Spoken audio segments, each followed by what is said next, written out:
Bienvenidas y bienvenidos a su programa, ya lo dijo la Corte, en el cual analizamos los fallos emblemáticos, las sentencias más importantes del máximo tribunal de la República. En esta ocasión vamos a discutir, vamos a analizar la acción de inconstitucionalidad 63/2016 y la acción de inconstitucionalidad 13/2017. ¿Por qué vamos a analizarlas conjuntamente? Porque tratan del mismo tema, los servicios de transporte contratados a través de plataformas tecnológicas. Lo voy a decir con nombres y apellidos porque está evidentemente a la luz pública y es de sobra conocido. Uber, Didi, Cabify, las otras que vayan surgiendo, servicios que emplean cientos de miles de mexicanos cotidianamente. Este tema llegó a la Corte. Y para hablar de este tema, le doy la bienvenida a Miguel Ángel Núñez. Bienvenido.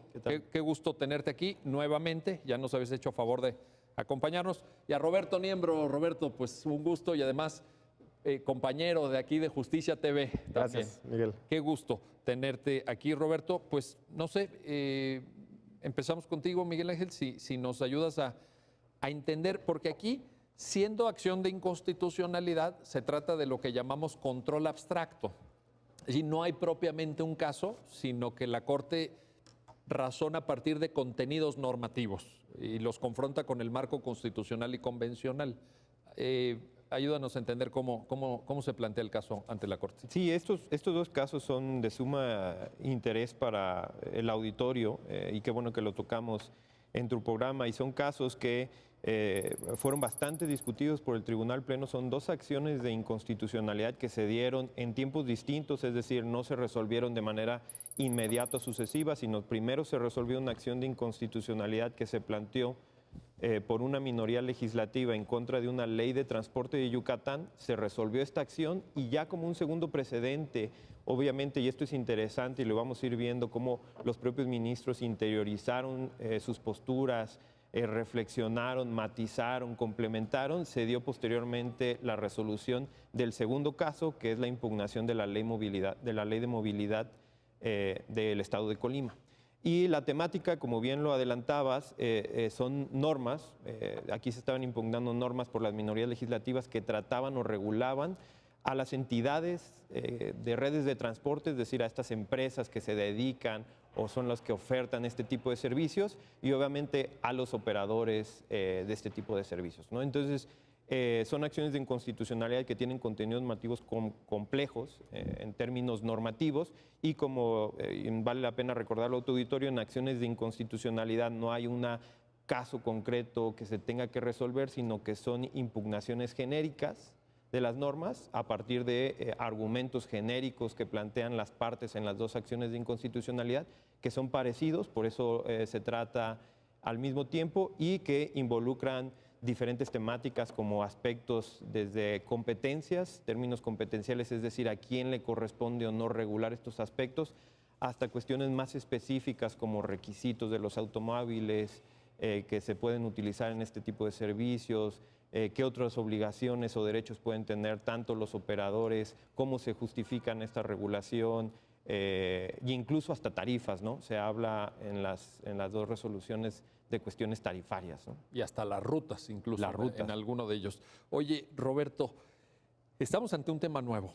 Creo que esto es importante. Me gustó mucho el comentario que nos comparte Miguel Ángel, en el sentido de decir, bueno, es que hubo un aprendizaje de la primera sentencia a la segunda. Los ministros reflexionaron, pensaron, ponderaron, pero estamos ante un tema nuevo. La primera cuestión quizá que valga la pena es mencionar es esto de la competencia. Sí. ¿Por qué legislan este debate? Es decir, ¿le toca la regulación a las entidades federativas o al Congreso de la Unión? Porque esa es la llave que abre luego toda la discusión, me parece. Claro. Bueno, nada más quería retomar antes de entrar a tu pregunta la respuesta de Miguel.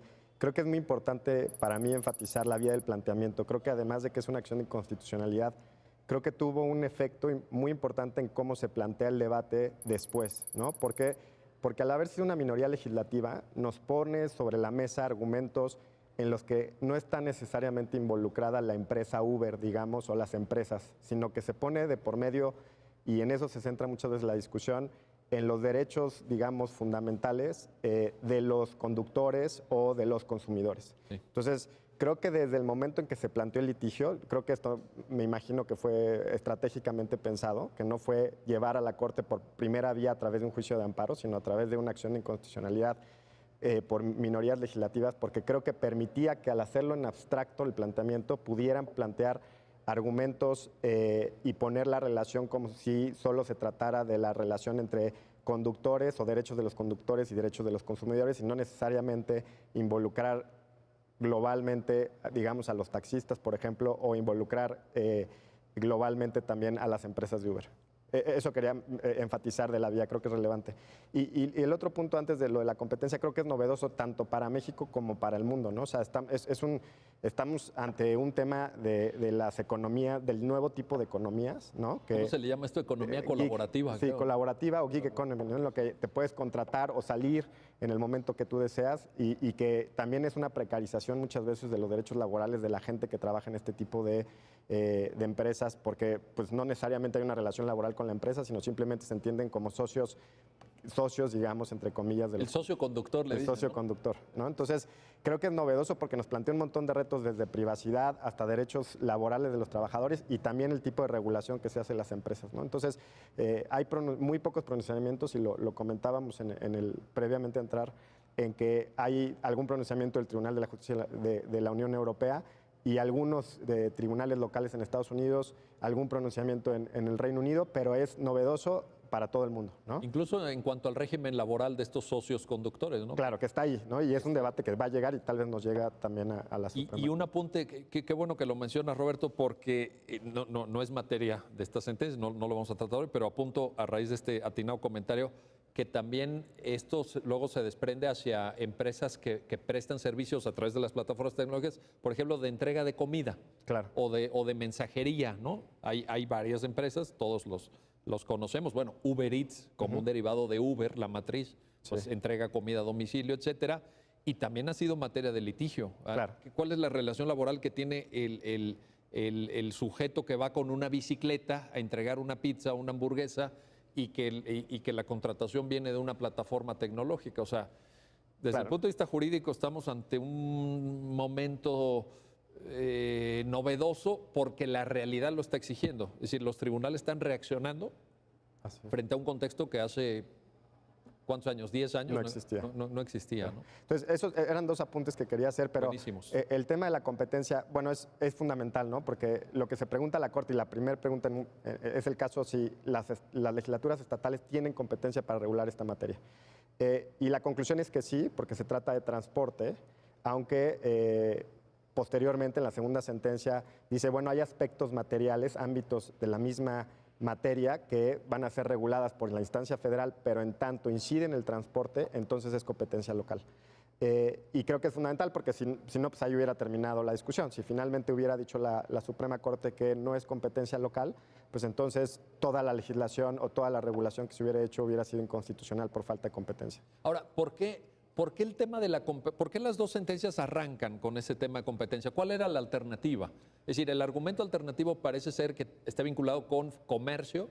Claro. Porque hay un código de comercio, es un código del siglo XIX incluso que rige, o el aspecto de las telecomunicaciones. Telecomunicaciones, ¿no? Servicios tales financieros, porque involucra el uso de la tarjeta de crédito. Sí. Bueno, lo que decías, ¿no? Pero que en ese caso hubiera sido federal, y si toda la materia se hubiera ido al ámbito federal, pues entonces las legislaturas estatales no tendrían posibilidad. Pero lo que privilegia la Corte en su razonamiento es, digamos, el resultado final. Un poco la explicación que se da es que el resultado final es que a través del uso de un vehículo automotor llevas a una persona de un punto a otro punto. Que hay un transporte de punto a punto. Que hay un transporte, claro. y eso surte competencia local. Pero el hecho de que sea a través de una plataforma...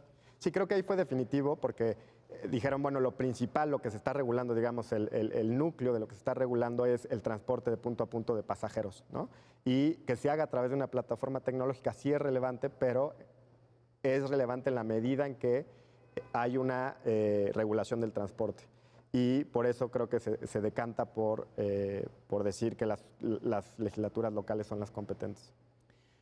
De fondo, me parece, Miguel Ángel, hay una pregunta que es, ¿deberían de tener las mismas regulaciones los taxis y los Uber o los medios de transporte con base en plataformas tecnológicas? Hay una, sobre todo en la primera, ¿no? En la primera sentencia, digamos, está este planteamiento. ¿Son suficientemente iguales como para meritar una igual regulación o hay cosas que lo hacen distinto? Sí, y esta es quizá la pregunta que más interés causa al resolver una corte este tipo de asuntos y la que más tuvo en discusión y énfasis el Tribunal Pleno al pronunciarse sobre este aspecto y incluso los ministros tuvieron ciertas discrepancias en criterios, a veces simplemente con ciertas matizaciones, otros tenían posiciones totalmente diferenciadas, pero lo importante, la pregunta que tú comentas que está detrás es ¿por qué estos estados pueden generar una regulación específica para las plataformas tecnológicas y para estas entidades de redes de transporte y por qué no tendrían más bien que cumplir toda la regulación que se tiene ordinariamente y que las personas la conocen, la regulación que tienen que cumplir por lo general los taxis u otros tipos de transporte público, ¿no? Entonces, la primera sentencia dio un pronunciamiento específico y luego quizá entre líneas en la segunda sentencia también se complementó. Y lo que decían se basaba en, quizá yo veo dos posturas específicas. Una, había detrás un razonamiento que se puede decir desde el punto de vista hasta económico, son diferentes mercados, ¿no? Incluso algunos votos particulares dicen, tenemos estudios de las organizaciones que se encargan de revisar cuestiones de competencias y esto mismo, como la Comisión de Competencia nos dice que estos son mercados distintos, es decir, que el mercado al que se accede por medio de la red de transporte es un mercado distinto al que se accede por medio de los taxis. Esto es debatible, ¿no? Yo creo que es muy debatible. Es muy debatible. Y no sé si exista suficiente apoyo empírico incluso. Lo pongo a manera de duda, vaya. Sí. En términos probatorios. Esto es debatible y también hay que entender que, por ejemplo, estos estudios o estos inicios de estudios se hicieron hace unos años cuando se empezaba a generar el mercado de estas redes de transporte, ¿no? Pero al final yo creo que lo que hizo la Corte es primero aceptó una postura en donde podían pensar que había una diferencia de transporte, pero en realidad la pregunta o el elemento definitorio que los llevó a distinguir las diferentes regulaciones es que se encuentran presentes características que no se encuentran presentes en el modelo de concesión relacionada con los taxis o de plataformas tecnológicas. ¿Y cuál es esta característica? La primera y la más obvia es la existencia de esta plataforma tecnológica. Y esta plataforma tecnológica te da determinadas características que al legislador le parecieron suficientes y razonables para crear una regulación totalmente distintas y podemos entrar, si quieres, a estos diferentes elementos. Ayúdanos a entender algunas, a lo mejor no de manera exhaustiva, pero menciona algunas, quizá valdría la pena. Sí, por ejemplo, y esto está muy relacionado con lo que decía Roberto, dado que es un transporte o se justificó la competencia estatal en que se trata de la regulación de manera directa o indirecta del transporte de personas, lo que venía detrás o la cuestión que venía detrás es que entonces esta idea del legislador de regular el transporte venía destinada por ciertas finalidades. Una de ellas, la seguridad, ¿no? La seguridad de las personas que transitan en la ciudad, incluso de los operadores, ¿no? Entonces te dicen, uno de los elementos definitorios de estas plataformas tecnológicas es que otorga información tanto al consumidor final como al que presta el servicio e incluso a la entidad que se encarga de instrumentar esta plataforma tecnológica. O sea, sabemos quién es el chofer, Exacto. Sabemos quién se sube, sabemos a dónde van. Y tenemos información de estas personas porque previamente a poder acceder a esta plataforma tecnológica otorgamos ciertos datos personales que nos permiten tener una identificación y propiciar elementos de seguridad que si uno piensa qué está detrás de mucha de la regulación ordinaria de las concesiones o regulación que se hace en otros estados de los taxis, viene motivada justamente por la idea de las entidades federativas de eficientar el transporte y de otorgar seguridad a las personas que transitan. Y en un país como México eso que dices es importantísimo. Quizá es una de las razones por la cual estas plataformas tecnológicas han tenido una gran aceptación por el mercado, ¿no? precisamente por los elementos de seguridad y eficiencia que proporcionan las propias plataformas tecnológicas, ¿no? ¿Qué alguna otra característica? En sí, O por ejemplo, el hecho de que el precio esté predeterminado. Es decir, cuando tú pides un servicio a través de una plataforma, te da un aproximado, luego puede variar en función del tráfico, etcétera, pero sabes cuánto te va a costar. Claro, exactamente. Hay se comparte información, que es más o menos lo que estabas comentando a Roberto al inicio. Se comparte información entre ambas partes, incluso con la entidad operadora, e incluso sabes tu ruta, puedes seguirla con posterioridad, se te da, o por lo menos algunas de estas empresas te da un informe en posterior, es decir, hay una rendición de información respecto al usuario y al prestador de servicios. Obviamente, te califican, te ponen tus estrellitas. Sí, claro, y incluso hasta además hay un control fiscal, ¿no?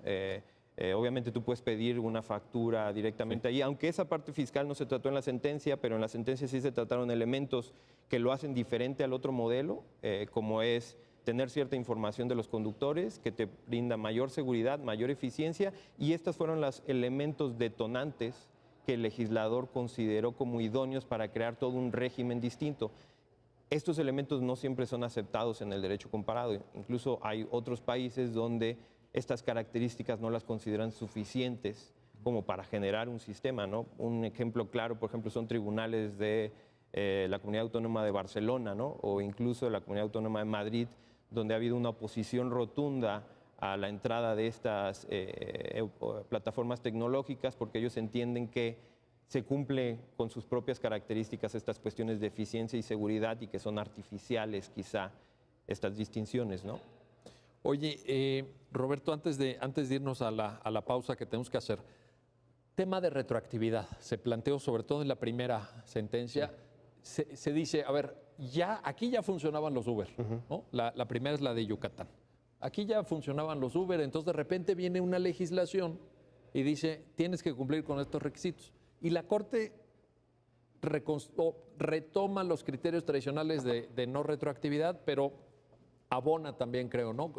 Sí. Construye una ruta argumentativa interesante. Ayúdanos a entender esta parte. Sí, lo que la Corte dice, resuelve es que no hay una violación al principio de retroactividad por el hecho de que previamente no hubiera sido una actividad regulada por parte del Estado.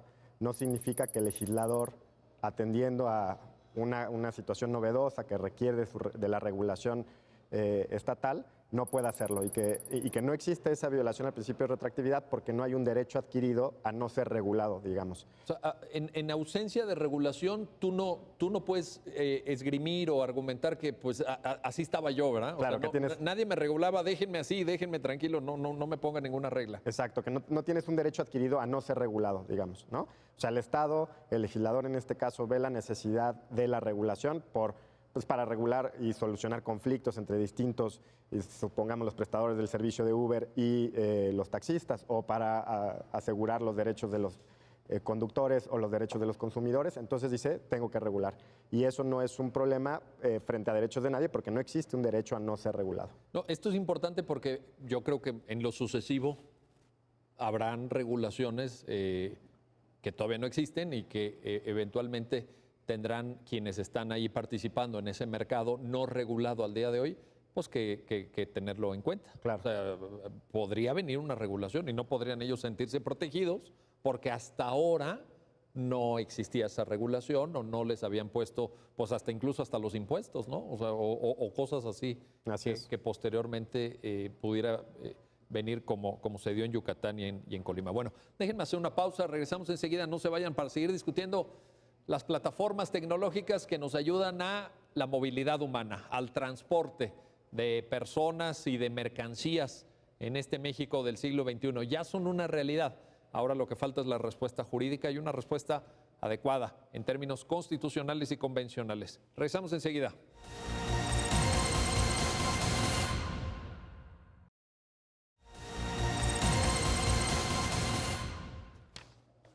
Estamos de vuelta, estamos de regreso en su programa, ya lo dijo la Corte, para seguir conversando sobre las acciones de inconstitucionalidad 63-2016 y 13-2017, en donde el Tribunal Pleno de la Suprema Corte define una serie de aspectos medulares, torales, estructurales, alrededor de las plataformas tecnológicas que nos permiten transportarnos, que nos ayudan a temas de movilidad humana. Y uno de los aspectos, te quiero preguntar, Miguel Ángel, quizá el fondo, vaya, o uno de los temas de fondo, porque hay muchos temas de fondo aquí, pero el tema de la libre concurrencia, de entender cómo estas plataformas nos ayudan o no a eficientar temas de competencia, o en algún argumento aquí plasmado por los recurrentes, sobre todo decían, bueno, es que la regulación de Yucatán y de Colima más bien restringe la competencia. ¿Cómo entrarle a esa discusión? Sí, claro. Aquí, y la impugnación que hicieron en las dos acciones las minorías, guarda relación y se vio mucho a partir de normas que establecían ciertas características que se tenían que cumplir al prestar este servicio, en específico características, por ejemplo, que tenían que cumplir los vehículos, y otra de las exigencias normativas era ciertos permisos y registros que tenían que cumplir tanto la entidad que lleva la plataforma tecnológica como el permiso atribuido al operador en específico, ¿no? Entonces, la discusión o el primer problema que tuvieron que enfrentarse los ministros es si estas regulaciones específicas que se hacían en las normas generaban o no un conflicto de competencia. ¿Por qué? Porque si uno se da cuenta, y ahorita los podemos señalar de manera más detallada, cuáles son estos requisitos generan o condicionan un tipo de oferta de servicio, ¿no?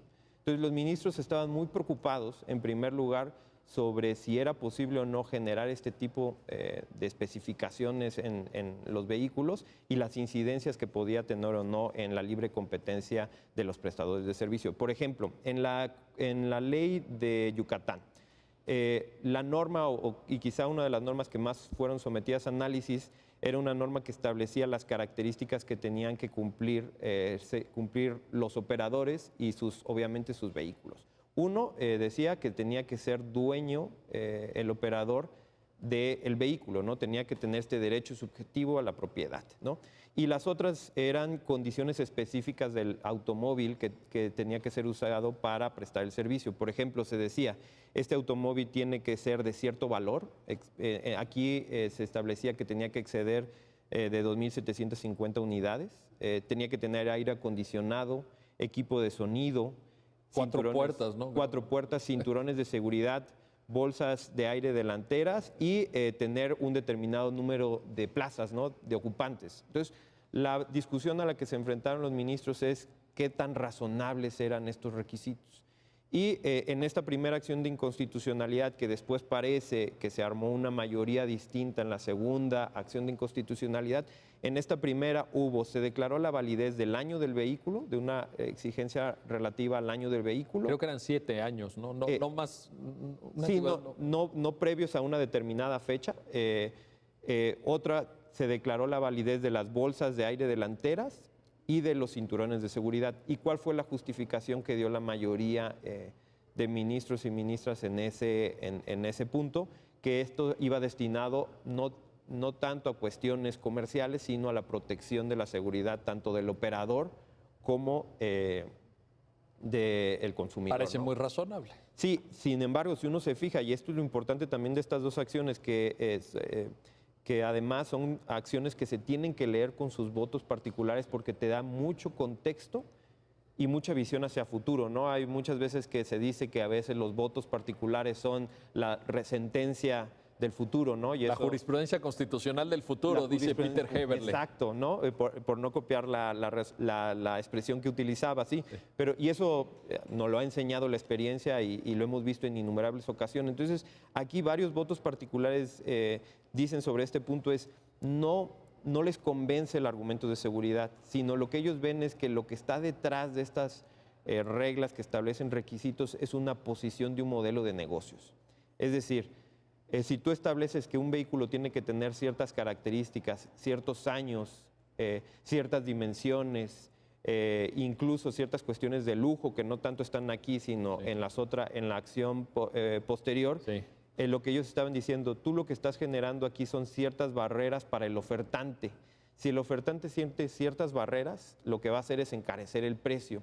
Y si se encarece el precio, se produce una distorsión en el mercado porque solo van a acceder cierto tipo de consumidores a ese mercado. Pero parecería una lógica distinta el pedir que los vehículos no fueran demasiado antiguos o tuvieran máximo 9 plazas, por ejemplo, que es lo que establecía la ley, a el hecho de decir, a ver, que tengan que tener cinturones de seguridad para cada usuario, ¿no? O bolsas de aire delanteras. Eso parecía o laterales. razonable y la respuesta que dan en los votos particulares es: las cuestiones de seguridad ya se encuentran en otra norma, ¿no? Están en otra ley. Bueno, incluso hay normas oficiales, mexicanas para vehículos nuevos, etc. Claro, y que incluyen, señalan incluso los requisitos que ya se tienen que cumplir por toda la producción automotriz, ¿no? Independientemente de la entidad federativa. Independientemente de la entidad federativa, y que muchos, obviamente casi todos, están relacionados con la seguridad de los ocupantes. Pero entonces lo que decían los votos particulares, esos requisitos ya existen, pero esto lo que hace es subir un poco la grada y lo que puede generar son barreras de entrada tanto al ofertante como al consumidor. Nosotros no queremos que la ley sea la que exija cierto modelo de negocios, queremos que sean los propios ofertantes y los propios consumidores. En una lógica de mercado. Sí, exacto, en una lógica totalmente de mercado. Y esto tiene una concepción de lo que está detrás. Los ministros y las ministras no son ciegos a que lo que está detrás es que el que generó la oferta es un privado y el que generó todo este modelo fueron empresas privadas, y que el derecho se está adecuando a lo que sucede en la realidad y a las conductas que llevan a cabo privados, ¿no? Entonces, y por eso quizá eso lo vamos a tocar, fue un argumento por el cual dijo la Corte: estas plataformas tecnológicas no solamente son meros intermediarios, sino que ellos crean la oferta, ¿no? Bueno, si no existieran, Si pues no existieran, evidentemente obviamente no había oferta. Claro. Incluso lo que comentabas tú para las cuestiones de comida, ellos incluso aumentaron sus servicios para crear este tipo de oferta, ¿no? Entonces, al ellos generar la oferta, no los puedes considerar como una simple inmediación, que era una de las posturas que quería que se tomaran, y que por eso no se les exigiera ningún tipo de cumplimiento de requisitos, sino que al estar dentro de la prestación del servicio del transporte era importante que ellos cumplieran ciertos requisitos, pero que el resto de requisitos fueran razonables, ¿no? Y entonces lo que dice esta minoría, estos requisitos no son razonables porque el propio mercado te va a pedir qué requisitos quiere. Porque lo que esto llevará es que si tú le bajas, incluso si no haces una cuestión de lujo, pues obviamente el precio va a bajar, y eso permite que ciertas personas que no podían acceder a ese mercado puedan seguir accediendo, y que está relacionado con cuestiones, por ejemplo, de cómo se paga, Sí. si se utiliza el efectivo, si solo se utilizan tarjetas de crédito, etcétera. A ver, pero y siguiendo con esta discusión sobre competencia, libre concurrencia, etcétera, Roberto, hay una norma en la segunda de las sentencias, en el caso de Colima, que limita al 4% del total de parque vehicular concesionado para transporte de personas, para, digamos, movilidad humana con automotores. Solamente el 4% podría ser a través de plataformas tecnológicas. Sí. Hay cómo lo debemos entender a la luz de este razonamiento, ¿no? Sí, o sea, creo que es muy importante leerlas en conjunto, y como decía Miguel al principio del programa, hay como una evolución o un desarrollo entre la primera y la segunda, ¿no? En la primera, básicamente se dice, el fin legítimo que pueden perseguir estas medidas es la seguridad, y en tanto sean razonables buscando ese fin, son constitucionales. Hay algunas medidas que la Corte considera que la mayoría de ministros, pero no calificada, digamos, no completan los 8 votos y por tanto se desestima la acción, pero algunas medidas sí consideran desde esa primera que son inconstitucionales, que van a volverlo a decir en la segunda. Lo que pasa es que en la segunda ya hay además un ministro más, porque en la primera acción de inconstitucionalidad hay solo 2, hay 2 ausentes, y en la segunda hay uno solo ausente. Pero esa lógica de que solo el fin legítimo es la seguridad, entonces nos abre un margen muy amplio para decir todo lo que no sea justificado a la luz de la seguridad de los consumidores o de los propios conductores, entonces va a ser inconstitucional. O sea, creo que desde ahí se anuncia que el margen para declarar la inconstitucionalidad va a ser muy amplio, aunque están analizándolo bajo un test de razonabilidad.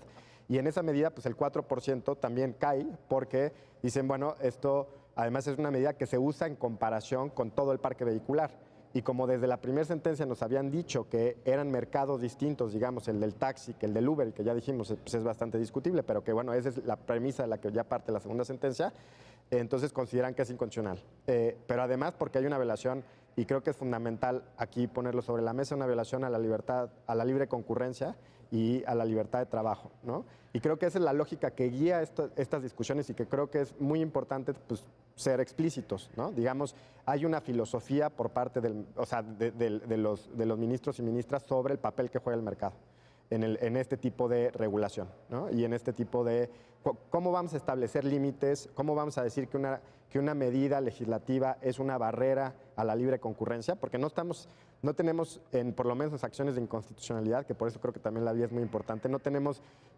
pruebas de si esto es una barrera efectivamente al mercado. Oye, y aunque hubiera sido en amparo, porque yo creo que también las evidencias que pudiéramos tener respecto a funcionamientos de mercado, condiciones de competencia económica, dominancia, todos estos temas del debate sobre competitividad y competencia, pues requieren un tiempo también. Sí. O sea, esto recordemos, y ya muy bien lo decía Miguel Ángel, o sea, se da también en un surgimiento temprano de las aplicaciones. Yo creo que si lo trajéramos al México contemporáneo, digamos ya de 2020, 2021, pues sería diferente, ¿no? Ahora, yo esperaría que si fuera en vía amparo, sí, tal vez los jueces, tal vez que ya nos llegara un expediente en el que trajera esa información. Ojalá que fuera así, porque aquí creo que una de las complicaciones era cuando hay una barrera de acceso al mercado por el solo hecho de tener la regulación. Y ahí creo que pues será cuestión de que ir afinando, digamos, la jurisprudencia en estos temas, porque también, como se dijo, es un tema totalmente novedoso para esta Corte y para los otros tribunales. Oye, Roberto, dijiste algo que además, como experto constitucionalista que eres y como profesor de Derecho Constitucional que eres, me llama la atención.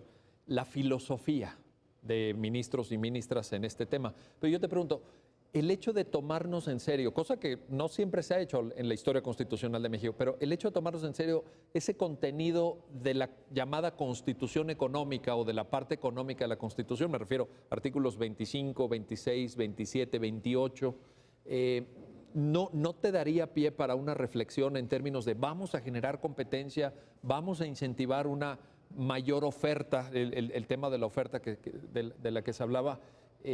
¿No es una lectura de la Constitución o es una filosofía judicial? Yo creo que, a ver, como cualquier norma, norma, digamos, ambigua y vaga de la Constitución, que creo que entra el capítulo económico en buena medida, por lo menos el artículo 28, cuando prevé la libre concurrencia, creo que es disputable cómo lo interpretamos. O sea, creo que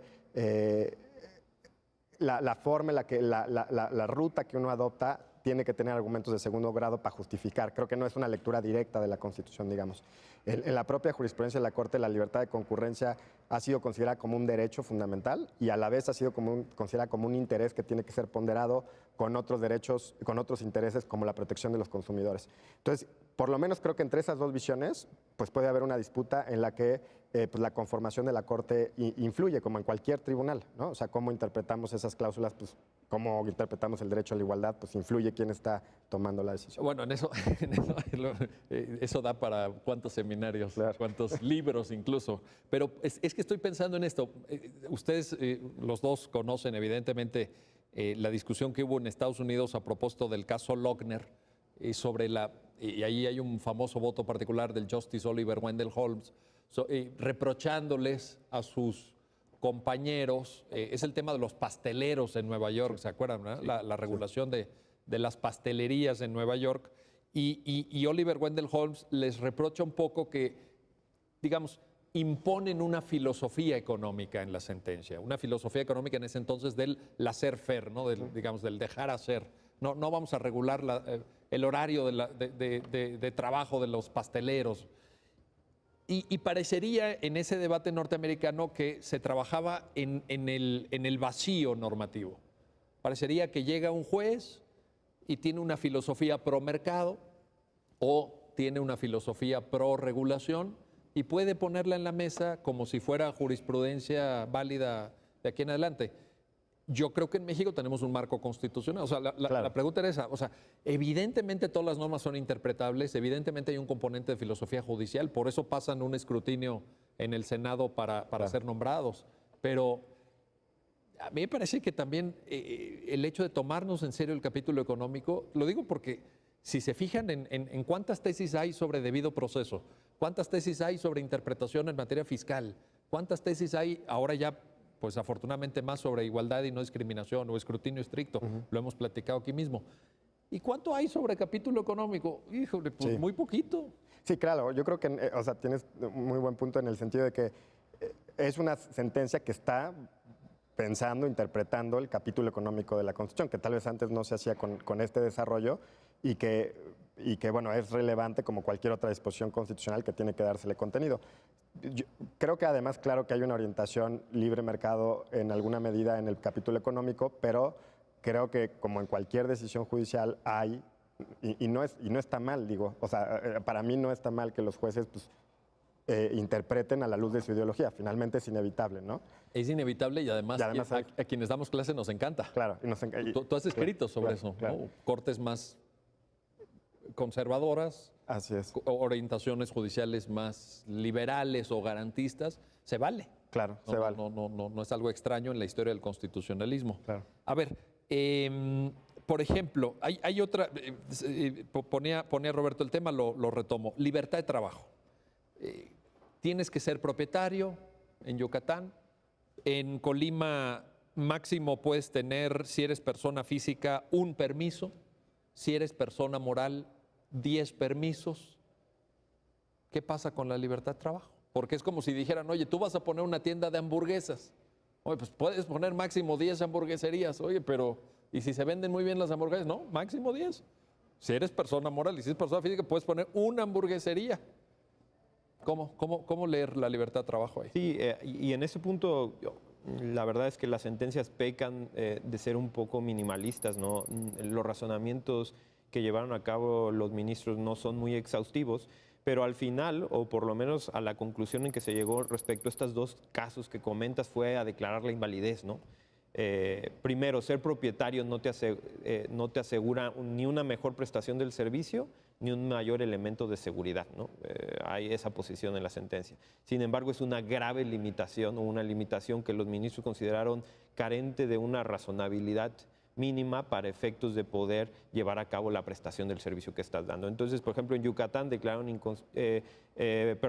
ahí no se alcanzó, si mal no se equivoco, no se alcanzó la mayoría calificada, que eran 8 votos. En Colima sí. Pero en Colima, claro, aquí era otro tipo de normas, pero todavía era mucho más complejo, más rico la posible discusión porque limitaban de acuerdo a la naturaleza de la persona, ¿no? Sí. Siendo una persona física o una persona moral. Y yo recuerdo que en la discusión lo que decían es que lo que ellos veían detrás de esta norma es que, y era lo que estamos discutiendo, hay atrás una visión de lo que quiere generar el legislador o que quería generar el legislador en el mercado. Quiere generar el legislador primero que sea controlable a partir quizá de empresas y que estas empresas estén generando trabajo, pero que también los propios operadores sean los que estén trabajando sus vehículos y que no sea una sola persona física con mucho capital el que tenga muchos permisos y ponga a trabajar otras personas y en realidad se lleve quizá la mayor utilidad, ¿no? Por Ahora, eso... pero fíjate, en eso, ¿qué pasaría si esa misma reflexión la aplicas a otro tipo de prestación de servicios? El 87% de todas las búsquedas en Internet son a través de una empresa que se llama Google, que todos usamos. ¿Qué haces ahí? O sea, no, Sí, es discutible. Yo por eso, y la verdad aquí sí creo que la Corte llegó a una resolución que considero que por lo menos, dada la ausencia de elementos para valorar y siendo un control abstracto, declaró la inconstitucionalidad de estas partes de las normas de Colima y, como lo veníamos discutiendo atrás, tiene una filosofía económica, incluso no solo económica, sino también de cómo están viendo cómo funciona el mercado laboral, ¿no? En la práctica, ¿no? Y entienden o ellos conciben que es cierto que se trató o la idea de esta empresa en sus inicios fue que el operador fuera su propio patrón, pero esto no necesariamente tiene que ser así, es contingente y están esperando que el mercado lo regule. Cuestión distinta va a ser, y después creo que esta va a ser la segunda pregunta compleja que nos va a venir en el futuro y que no solo la vamos a tener nosotros, sino por ejemplo ya la tienen en Europa, es si estas personas que trabajan se pueden considerar dentro de una relación laboral eso o es no. importantísimo. Si le tienes Importantísimo. que cumplir ciertos derechos sociales o no, ¿no? Inscripción en la Seguridad Social, por ejemplo. Exacto, por supuesto, ¿no? Aguinaldo, vacaciones pagadas. Y no recuerdo exactamente, pero por ahí hay un criterio que te dice que sí, ¿no? Sí. Que sí. California, quizá, ¿no? Reino Unido. Reino Unido me parece que fue, pero creo que fue de un órgano primario, ¿no? Sí. Y pues quizá la pregunta o las dudas vayan hacia aquel rumbo. La declaratoria de invalidez que hizo aquí la Corte parece que tiene una concepción cercana a no voy a permitir que tenga una restricción en el mercado laboral, pero no estoy zanjando todas las preguntas, ¿no? Ya veremos después Sí.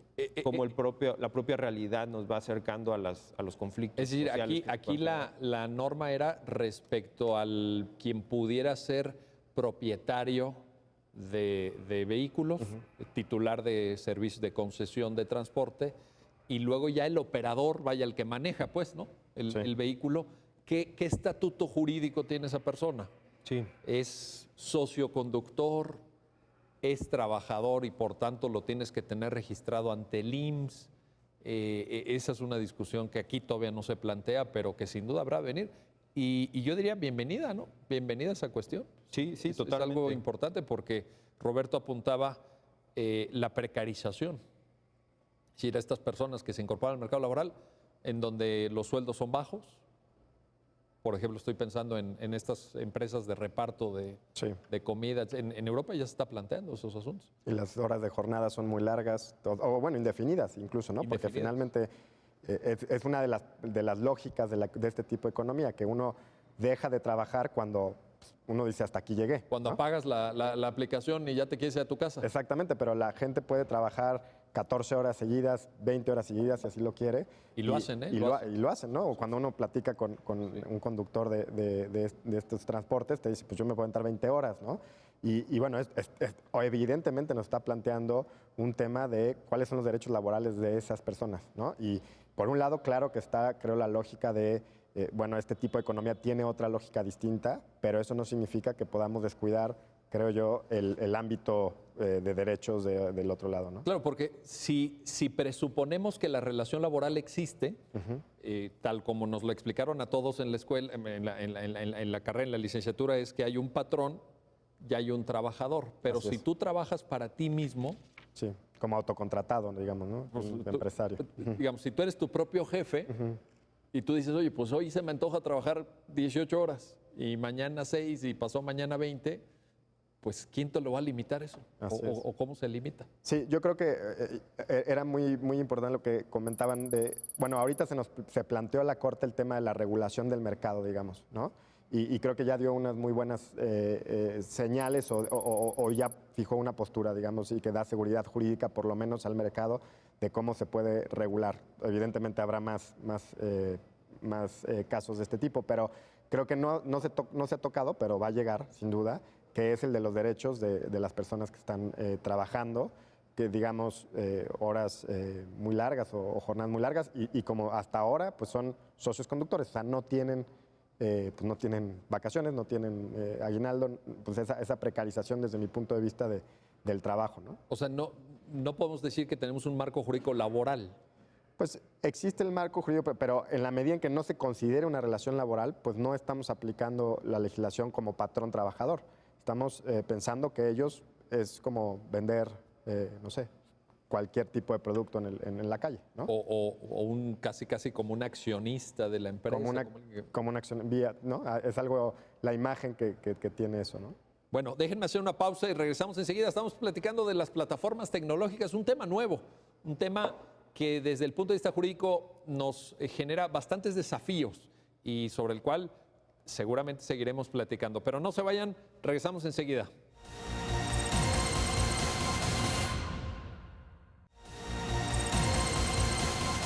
Estamos de regreso, estamos de vuelta para seguir analizando, seguir conversando sobre dos acciones de inconstitucionalidad, la 63 del 2016 y la 13 del 2017, resueltas por el Tribunal Pleno de la Suprema Corte de Justicia de la Nación a propósito de la regulación legislativa que en el estado de Yucatán y en el estado de Colima se hizo de las plataformas tecnológicas para transporte de personas.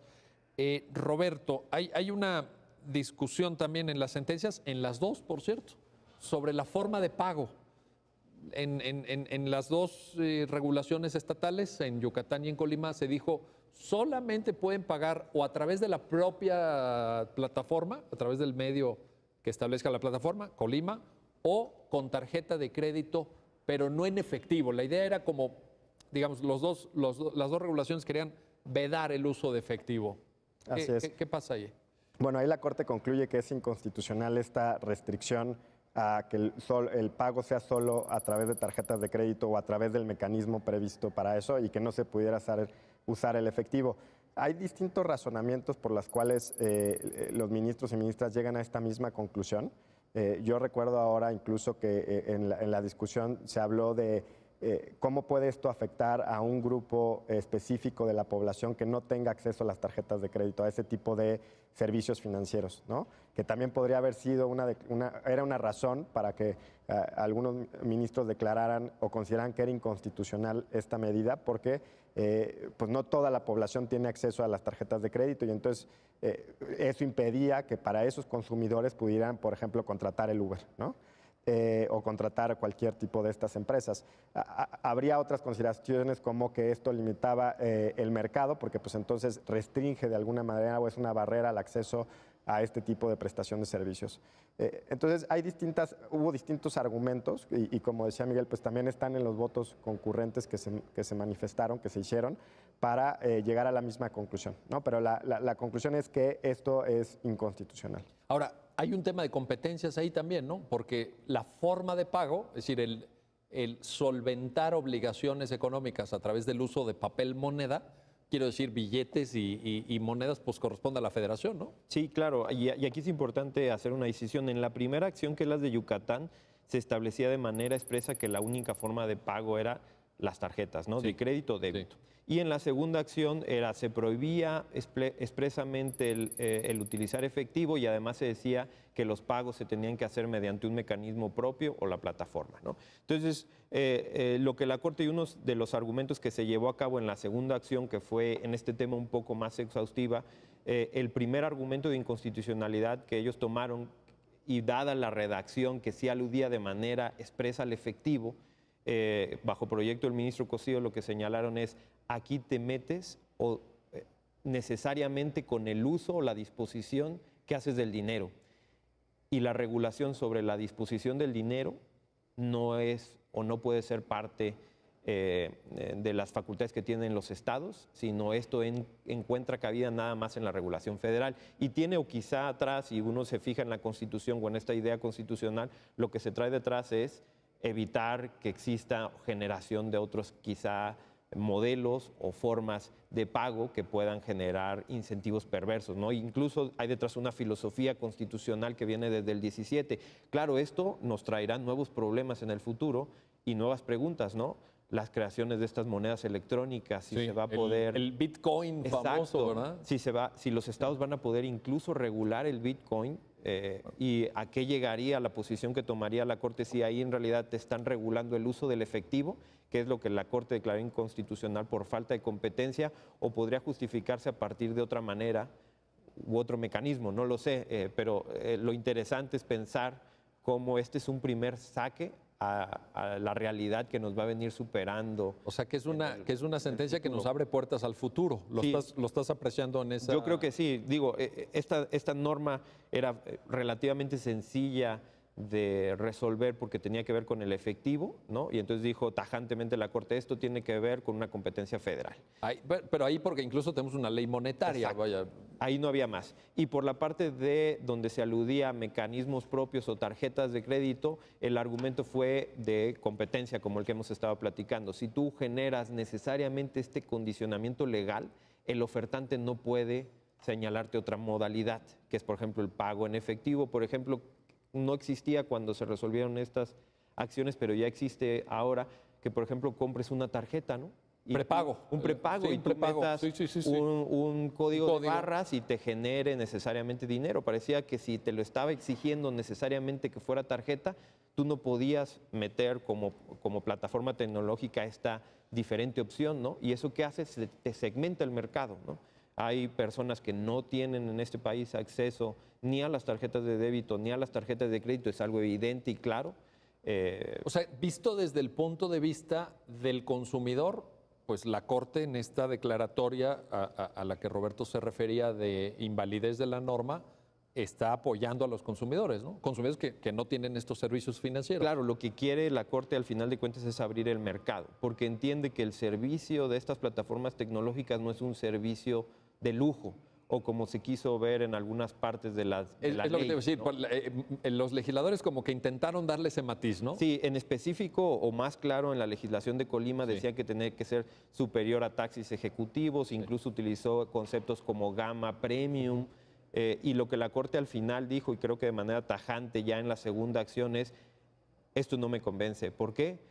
Porque si tu objetivo para poder generar este sistema es seguridad y eficiencia en el servicio, eso no guarda relación con que tú quieras generar un modelo de lujo que al final va a generar ciertas distorsiones en tu mercado. Entonces, como lo comentabas, atrás hay una filosofía incluso de cada uno de los ministros económica, una apreciación de la postura económica que tiene la Constitución para la libre competencia y finalmente una protección, o parece ser que los ministros quieren una protección de la mayor medida posible del consumidor y abrirle todas las puertas a cualquier segmento del mercado sin importar sus grados de ingresos, que es a veces lo que te condiciona acceder a una tarjeta de crédito, para que puedan libremente acceder a esta prestación de servicios y que no se trate nada más de servicios a los que puedan acceder un número determinado de personas por su capacidad económica, ¿no? Claro, la discusión que está detrás, y quizá eso sea algo que la academia puede o no discutir sobre estas sentencias, es el grado de la razonabilidad que se tiene que ver en el análisis constitucional de este tipo de normas. Si parece así que la Corte, a lo mejor aquí fue un poco no bastante estricta con el grado, a lo mejor parece ser que en ciertas partes le aplica un escrutinio estricto y en otras le explica un ordinario, aunque no lo dice de manera expresa, y eso quizá es una posible discusión que se puede dar a lo largo de la academia en análisis de esta sentencia. Oye, y a propósito de este comentario con el cual estoy 100% de acuerdo, desde luego, una cosa que llama mucho la atención, Roberto, tú también como experto constitucionalista lo habrás visto, es a la hora de las votaciones, la toma de la votación en cada punto, ¿no? En este punto estuvieron a favor 9, en otros no se logró, porque el requisito mínimo para la invalidez en acciones es de 8. Hay muchos donde no se logró, aunque eran mayoría, o sea, lo cual ya de entrada a ti que te gusta el tema del control de constitucionalidad, ¿cómo lo ves? ¿Cómo lo aprecias? Yo sinceramente, a ver, lo digo públicamente, no es una crítica a estas sentencias, es una observación general. Yo nunca he visto sentencias de ningún otro tribunal constitucional del mundo que tengan un sistema de votación tan complicado como este. O sea, aquí hay 4 páginas de votaciones. Sí, creo que... infortunadamente creo que pues ya tiene tiempo que leer las acciones de inconstitucionalidad. Muchas veces es difícil identificar cuál es la doctrina de la Corte, digamos, en su conjunto, porque hay tantas distinciones en las votaciones y tantas precisiones que, bueno, pero eso está previsto en nuestras reglas de votación y bueno, pues así está el sistema, pero el hecho es que hay tantas precisiones y tantas distinciones en el momento de votación que luego ya es muy difícil encontrar la voz unificada de la Corte, digamos, en la sentencia. Entonces, como Miguel empezó diciendo, bueno, hay que leer los votos concurrentes, y eso pasa en esta y en muchas otras ya sentencias en las que, creo que sobre todo de pleno, en las que hay que, ver a detalle en esto, si coincidieron cuántos, porque aunque coincidan, por ejemplo, se juntaron los 8 votos para declarar la invalidez, de esos 8 puede ser que 5 fueron por un razonamiento y otros 3 fueron por otro razonamiento, y entonces no podemos hablar tal vez que el razonamiento sea mayoritario calificado, sino simplemente la conclusión de invalidez es calificada. Pero me acuerdo que en una de las votaciones, por ejemplo, la ministra Piña dice, yo no estoy totalmente de acuerdo en este punto, pero me sumo para efecto de lograr la mayoría de los 8. Así es. Estamos llegando a ese grado. Y si esto pasara, sin embargo, los mismos planteamientos en amparo, pues ya no necesitas los 8. Claro, hay una mayoría simple, ¿no? Sí. Y también, bueno, hay otros modelos, ¿no?, de votación en tribunales en los que pues, a veces ni se les permite a los jueces expresar, o hay una sola voz de la Corte y no hay posibilidad de, por ejemplo, emitir votos concurrentes. Y entonces evitas este tipo de disonancia, digamos. Pero también tiene sus pros, ¿no? Como decíamos, a veces en los votos vamos a encontrar la evolución de la Corte en los próximos años o meses. Entonces, pues tiene pros y contras, pero creo que pues sí es un tema que hay que discutir, el hecho de que pues haya tantas precisiones y detalles en las votaciones. Es algo, me parece muy sui generis, sinceramente lo digo, no hay otro modelo así parecido. Bueno, concluimos, ya estamos terminando. Miguel Ángel, entonces, bienvenida a las plataformas tecnológicas. Hay apoyo, sustento constitucional. Sí, en suma, lo que dice la Corte al final de cuentas es una competencia que se puede orientar a partir de la competencia de transporte, que la tienen los estados, no se mete con la competencia de los municipios, que es tránsito, ni se mete con las competencias de telecomunicaciones, porque no se está regulando cómo va a operar la plataforma. Lo que se quiere regular es el tránsito, la eficiencia de ese transporte y la seguridad de las personas que nos transportamos, ¿no? En segundo lugar, y la conclusión que se puede alcanzar de esta sentencia es, la Corte aprecia que los elementos que identifica el legislador para hacer estas distinciones normativas son razonables. Y esto, hay de posturas en el mundo. Nuestra Corte lo que dice es, yo veo que el uso de las plataformas, el que no puedan, por ejemplo, acceder de manera pública, agarrar en las calles al transporte, que se tengan que hacer a través de una plataforma tecnológica, que la plataforma tecnológica incluso se va a ver limitada o regulada por el Estado, es suficiente para poder generar un sistema normativo distinto, ¿no? Y quizá esta es la postura que a las personas que apoyan el anterior sistema les causa conflicto, ¿no? Pero parece ser que existe una voz casi unánime de la Corte en donde te dice, aceptamos esta evolución social y tecnológica y existe una justificación constitucional para ello, ¿no? Bueno, y qué bueno que abran esta discusión, qué bueno que haya llegado el tema a conocimiento del Tribunal Pleno y los que vendrán. Ya ustedes anunciaban ahí varios asuntos. Ojalá que la experiencia de ustedes, esta sabiduría que nos acaban de hacer favor de compartir, la escuchen muchos abogados para que se hagan los planteamientos, porque los tribunales no se autoprograman. Tienen que llegar los argumentos y tienen que llegar los casos. Claro. Miguel Ángel Núñez, Roberto Niembro, como siempre, un placer platicar con ustedes. Y gracias a usted que hace posible este programa. Ya lo dijo la Corte. Hasta pronto.